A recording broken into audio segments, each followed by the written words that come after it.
नमस्कार, मैं हूं आपके साथ पूर्णिमा मिश्रा।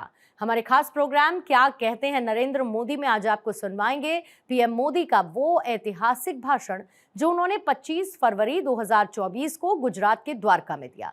अपने भाषण में प्रधानमंत्री ने कहा कि जब मैंने देशवासियों को नए भारत के निर्माण की गारंटी दी थी तो ये विपक्ष के लोग जो आए दिन मुझे गाली देने के शौकीन हैं वो उसका भी मजाक उड़ाते थे। और आज देखिए, लोग नया भारत अपनी आंखों से बनता हुआ देख रहे हैं।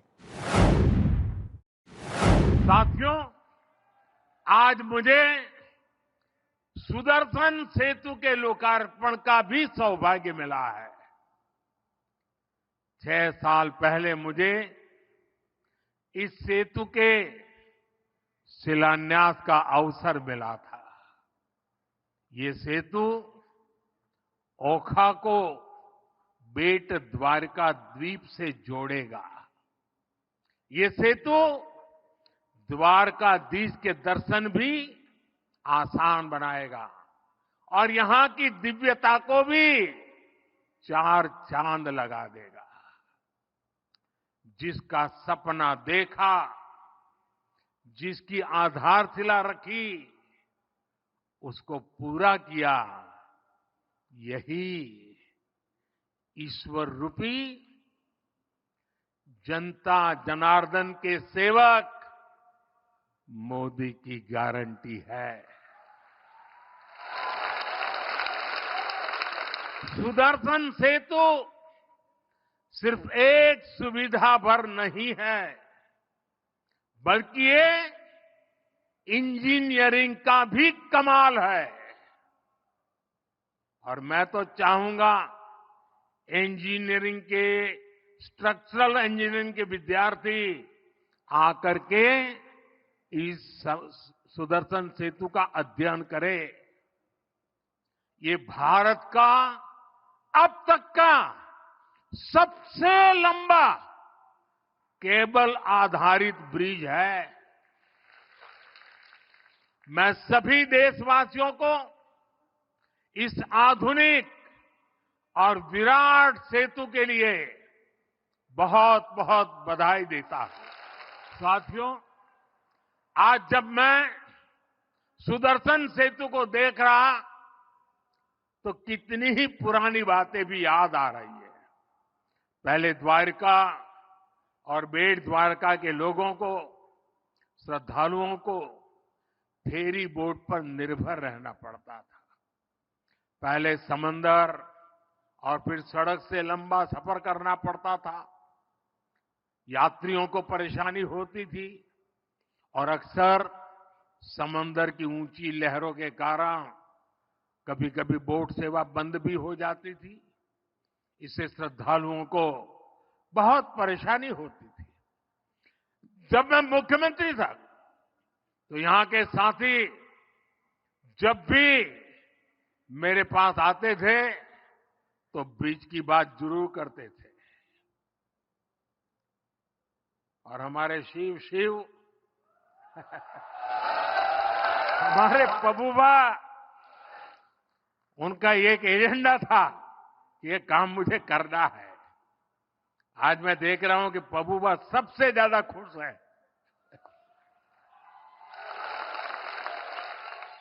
साथियों, मैं तब की कांग्रेस की केंद्र सरकार के सामने बार बार ये बातें रखता था, लेकिन कभी उन्होंने इस पर ध्यान नहीं दिया। इस सुदर्शन सेतु का निर्माण यह भी भगवान श्री कृष्ण ने मेरे ही भाग्य में लिखा था। मुझे खुशी है कि मैं परमात्मा का आदेश का पालन करके इस दायित्व को निभा पाया हूं। इस पुल के बनने से अब देश भर से यहां आने वाले श्रद्धालुओं को बहुत सुविधा होगी। इस पुल की एक और विशेष बात है, इसमें जो शानदार लाइटिंग हुई है उसके लिए बिजली पुल पर लगे सोलर पैनल से ही जुटाई जाएगी। सुदर्शन सेतु में 12 टूरिस्ट गैलरी बनाई गई है। आज मैंने भी इन गैलरियों को देखा है। ये अद्भुत है, बहुत ही सुंदर है, सुदर्शनी है। इनसे लोग अथाह नीले समंदर को निहार पाएंगे। साथियों, आज इस पवित्र अवसर पर मैं देवभूमि द्वारका के लोगों की सराहना भी करूंगा। यहां के लोगों ने स्वच्छता का जो मिशन शुरू किया है, और मेरे पास लोग सोशल मीडिया से वीडियो भेजते थे कि द्वारिका में कितनी जबरदस्त सफाई का काम चल रहा है। आप लोग खुश है ना? તમારા બધાને આનંદ થયો ના સફાઈ થઈ તો? એકદમ બધું સાફ સાફ લાગે છે ને? પણ હવે તમારી જવાબદારી શું? પાછું મારે આવવું પડશે સાફ કરવા? તમે આને સાફ રાખશો કે નહીં? જરા હાથ ઊંચા કરીને કહો. હવે આપણે દ્વારકાને ગંદી નહીં થવા દઈએ. મંજૂર? મંજૂર? देखिए, विदेश के लोग यहां आएंगे, अनेक श्रद्धालु आएंगे। जब वो स्वच्छता देखते हैं ना, तो आधा तो उनका मन आप जीत ही लेते हैं। साथियों, जब मैंने देशवासियों को नए भारत के निर्माण की गारंटी दी थी, तो ये विपक्ष के लोग जो आए दिन मुझे गाली देने के शौकीन हैं, वो उसकी भी मजाक उड़ाते थे। आज देखिए, लोग नया भारत अपनी आंखों से बनता हुआ देख रहे हैं।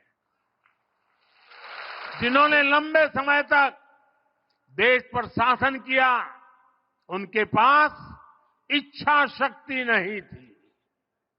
सामान्य जन को सुविधा देने की नीयत और निष्ठा में खोट थी। कांग्रेस की पूरी ताकत एक परिवार को ही आगे बढ़ाने में लगती रही। अगर एक परिवार को ही सब कुछ करना था, तो देश बनाने की याद कैसे आती? इनकी पूरी शक्ति इसी बात पर लगती थी कि 5 साल सरकार कैसे चलाएं, घोटालों को कैसे दबाएं। तभी तो 2014 से पहले के 10 सालों में भारत को ये सिर्फ 11वें नंबर की इकोनॉमी बना पाए। जब अर्थव्यवस्था इतनी छोटी थी, तो इतने विराट देश के ऐसे विराट सपनों को पूरा करने का सामर्थ्य भी उतना नहीं था। जो थोड़ा बहुत बजट इंफ्रास्ट्रक्चर के लिए रहता था, वो ये घोटाले करके लूट लेते थे। जब देश में टेलीकॉम इंफ्रास्ट्रक्चर को बढ़ाने का समय आया, कांग्रेस ने 2G घोटाला कर दिया। जब देश में स्पोर्ट्स इंफ्रास्ट्रक्चर को आधुनिक बनाने का अवसर आया, कांग्रेस ने कॉमनवेल्थ घोटाला कर दिया। जब देश में डिफेंस इंफ्रास्ट्रक्चर को मजबूत करने की बारी आई, कांग्रेस ने हेलीकॉप्टर और सबमरीन घोटाला कर दिया। देश की हर जरूरत के साथ कांग्रेस सिर्फ विश्वासघात ही कर सकती है। साथियों, 2014 में जब आप सभी ने मुझे आशीर्वाद देकर दिल्ली भेजा, तो मैं आपसे वायदा करके गया था कि देश को लूटने नहीं दूंगा।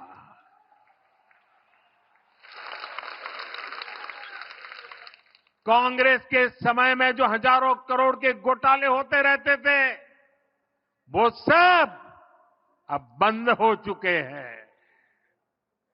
बीते 10 वर्षों में हमने देश को दुनिया की 5वें नंबर की आर्थिक ताकत बना दिया।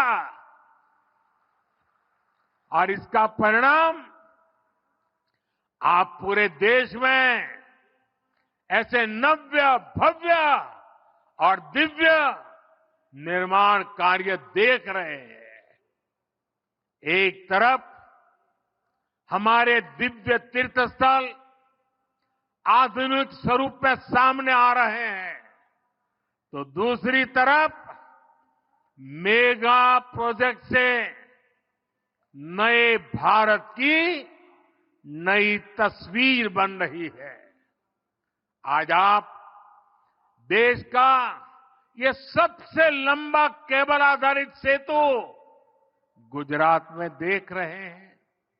कुछ दिन पहले ही मुंबई में देश का सबसे लंबा सी ब्रिज पूरा हुआ। जम्मू कश्मीर में चिनाब पर बना शानदार ब्रिज आज दुनिया भर में चर्चा का विषय है। तमिलनाडु में भारत का पहला vertical lift bridge new Pamban bridge भी तेजी से काम चल रहा है।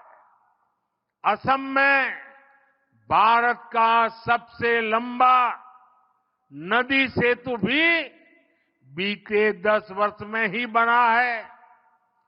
पूरब, पश्चिम, उत्तर, दक्षिण चारों तरफ ऐसे बड़े निर्माण हो रहे हैं। यही आधुनिक कनेक्टिविटी समृद्ध और सशक्त राष्ट्र के निर्माण का रास्ता है। साथियों, जब कनेक्टिविटी बढ़ती है, जब कनेक्टिविटी बेहतर होती है, तो इसका सीधा प्रभाव देश के पर्यटन पर पड़ता ही है। गुजरात में बढ़ती हुई कनेक्टिविटी राज्य को बड़ा टूरिस्ट हब बना रही है। आज गुजरात में 22 सेंचुरीज और 4 नेशनल पार्क हैं। हजारों वर्ष पुराने पोर्ट सिटी लोथल की चर्चा दुनिया भर में है। आज अहमदाबाद शहर, रानी की वाव, चांपानेर और धौलावीरा वर्ल्ड हेरिटेज बन चुके हैं। द्वारका में शिवराजपुर का ब्लू फ्लैग बीच है। वर्ल्ड हेरिटेज सिटी अहमदाबाद है।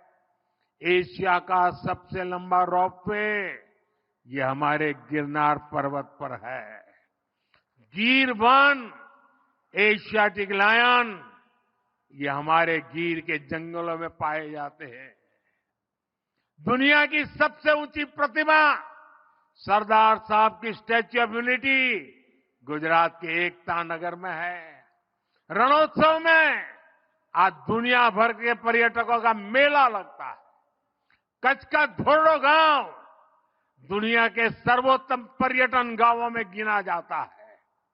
नड़ाबेट राष्ट्रभक्ति और पर्यटन का एक महत्वपूर्ण केंद्र बन रहा है। विकास भी, विरासत भी, इस मंत्र पर चलते हुए गुजरात में आस्था के स्थलों को भी संवारा जा रहा है। द्वारिका, सोमनाथ, पावागढ़, मोढेरा, अंबाजी ऐसे सभी महत्वपूर्ण तीर्थ स्थलों में सुविधाओं का विकास किया गया है। अंबाजी में ऐसी व्यवस्था की गई है कि 52 शक्तिपीठों के दर्शन एक जगह हो जाते हैं।